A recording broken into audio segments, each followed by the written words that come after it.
Yo everyone, it's JJ, yet again with another tutorial, out here providing the top class entertainment for my people. And today, we're going to be walking through a Savage Mode 2 tutorial. 21 Savage, one of my favorite artists. I love this guy. Super dope music, super dope beats. Metro Boomin never misses. Before we get into this, see this little thing right here? Right down here? Here. Oh, drop a sub if you can, because you know, I love you guys. So thank you very much. And you know, like, comment. As per usual, all that jazz. I'm always reading the comments. And without being said, let's get into this. First of all, we're using a preset called German Jazz Concert from the Piano V2 plugin. I've laid a very simple pattern, as you can see, just G sharp notes at the lower to fill up the room, and then a very repetitive top line melody. So with all that being said, this is what this sounds like.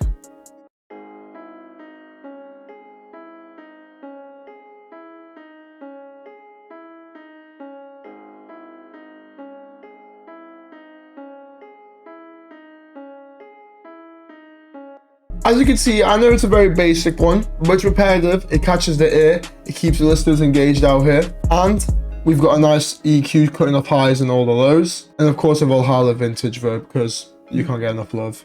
Next up, in the super complex melody, we have the Bello Fonte. I don't know if I butchered that, but that's what I'm calling it. It's a preset in Analog Lab 5, it's a bell preset, and I've laid out a very simple pattern. As you can see, it's not repetitive, it's kind of like a changing melody, but with very similar aspects. So as you can see, there's a few repeating notes at the beginning, and I'm using the E again here, and repeating of the G sharp. And Metro Boomin does this quite a lot in his melodies, such as Ghostface Killers, if you've heard that. Ghostface Killers and Ric Flair Drip, especially Ric Flair Drip, you'll hear it a lot in the bell. Without being all said, this is what it sounds like.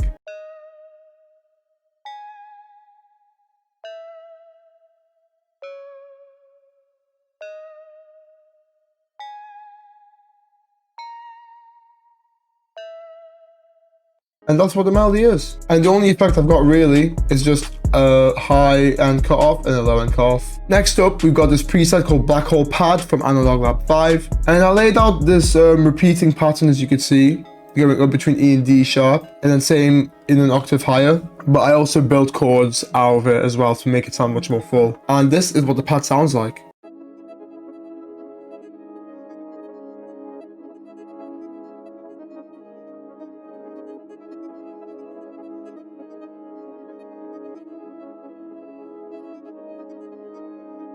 When you hear that, it's just super dark, super ominous. I'm just hearing 21 all over this. Just a little 21 ad-libs. And you know, just 21. I love that. And lastly, for the melody, we're using a bell repeating on every 4 bar. And this is what it sounds like.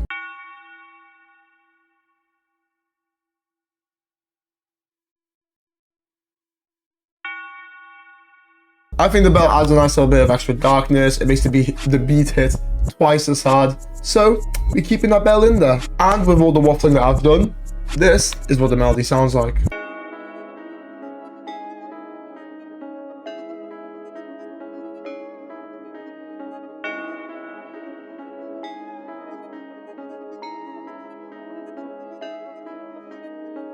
Don't tell me that in time spooky, like 21 Savage could just hop on this joint and be like 21 all over it.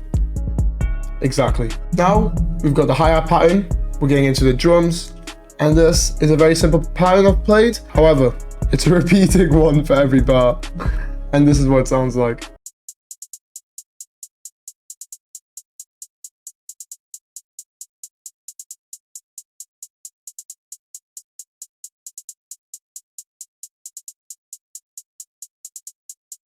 Next up, we're going to go through the kick. The kick is a very simple pattern, repeated, with a little variation at the very end. Maxed out the velocities, because we want these drums to be knocking through the roof. We want them to be like busting down your door like FBI opened up style. So this is what these drums sound like.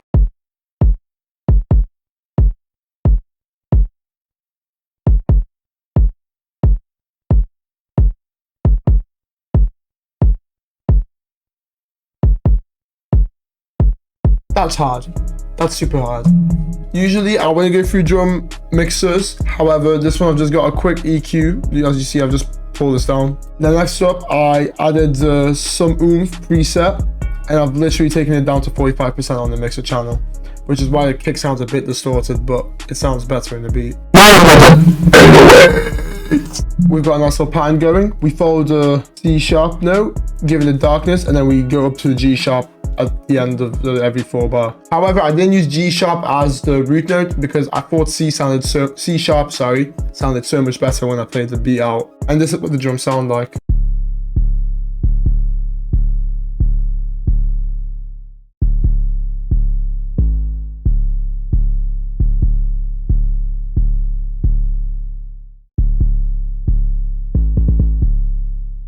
Those 808s be knocking through your window. That's how hard these are. Obviously, you know, we've got to max out them velocities 24/7 because that you can't get caught lacking. You can't get caught lacking without your velocities maxed out. And now, last but not least, we got ourselves a snare pattern, and it's a simple pattern. Again, repeated apart from the end.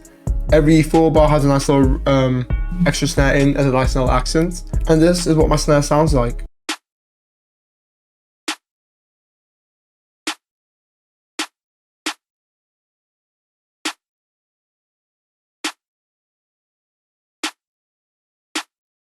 That is a nice snare pattern, even though it's super basic. But don't forget that I completely maxed out the velocities on these to make it sound extra crisp and hard when they hit. And now with all that being said, this is what the drums sound like together.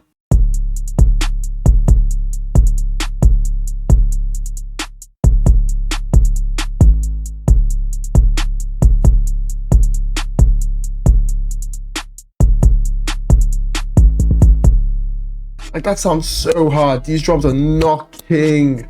However, with all that being said and done with, you guys have made it to the end of the video. I love you all for that. You'll hear the beat at the end of the video. I'm glad you guys tuned in, and take it easy.